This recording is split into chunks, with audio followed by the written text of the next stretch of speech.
There's a big push from the federal government, it seems, to get us all into electric vehicles. I mean, my view on EVs is, well, they're probably going to be the future, but at the moment, they're too expensive. There's not enough places to charge them. Battery life doesn't get you as far as you want to go. But there's some bad news for anyone looking to buy a hybrid with tax benefits set to be scrapped. Now, Paul Maric is the founder of Car Expert. He joins me in the studio.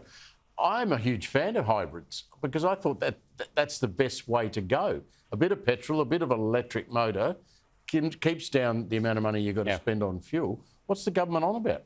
Look, I don't know. They initially introduced the ability to do FBT exemptions on plug-in hybrids, and now they've said they're sunsetting it from 2025. And I think that it's a bizarre move, given how much they can actually help the environment. So the Electric Vehicle Council, they're pushing hard. Great lobbyists. I mean, they want it all to work. I think they put out a new ad. Let's have a little bit of a look at part of that ad.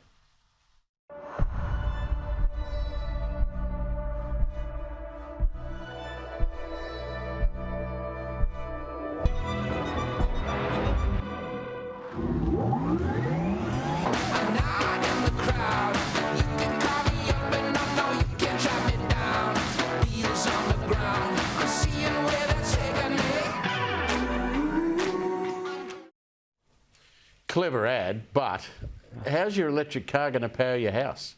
Just when I see that stuff, it's such nonsense, because a lot of people don't actually understand that there are only a handful of cars in Australia that you can actually use to power your home. 2 of them are petrol-powered plug-in hybrids. The one that they had there was an electric. So I just think when they come up with this stuff, it's really disappointing, because you're trying to fool the consumer. When the consumer actually gets in there and realises that what they've been sold isn't true, they're going to be annoyed, and rightfully so, I reckon. Federal government's going to spend $44 million on, I think, 117 new charging stations. I've been doing a few road trips over the last few months. I went 700 or 800k north of Perth. I that would have been turned up in a place called Kalbarri, and they had one charging station around behind the town hall. Yeah. And I never saw a car charged on it. No. What happens if suddenly in Kalbarri, 1,000 people from Perth turn up? Yeah, well, I actually did something kind of similar. I drove from Adelaide to Sydney. We did it in an EV and a diesel car to prove, how good is the charging infrastructure in regional Australia.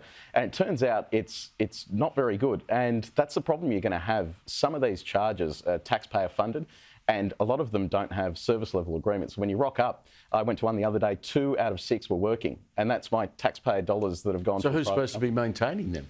Good question. We've actually asked Arena, who is responsible for dishing out this money, twice now. They just refuse to respond to emails when we ask how many of the charges that are funded by taxpayers are actually working. And how's the charging, as in how much you pay to use a charger? How does that work? Who does that money go to?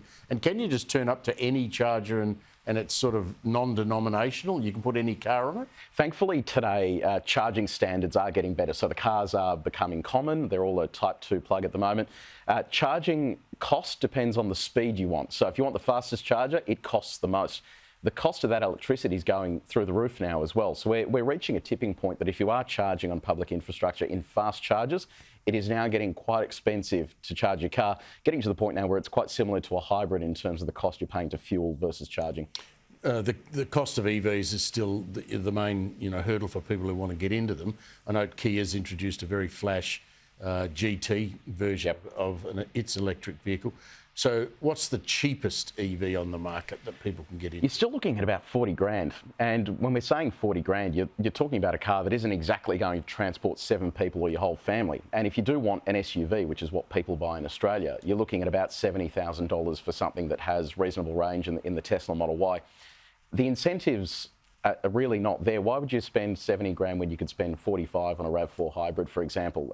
I think that if we do dish out incentives, we need the manufacturers to actually start pushing the price of these things down first. And watch the number of utes that are going to go out the door in the next couple of weeks, because the tax breaks on utes are about to be thrown out. Well, I did see in that ad as well, they had an electric ute. They didn't mention that you can't really tow anything with it. It has barely any payload and it won't go anywhere. So, I mean, they just need to get real. Until there are products on the market that are suitable substitutes, we just have to keep doing what we're doing. Common sense. Paul Maric, thanks for joining us.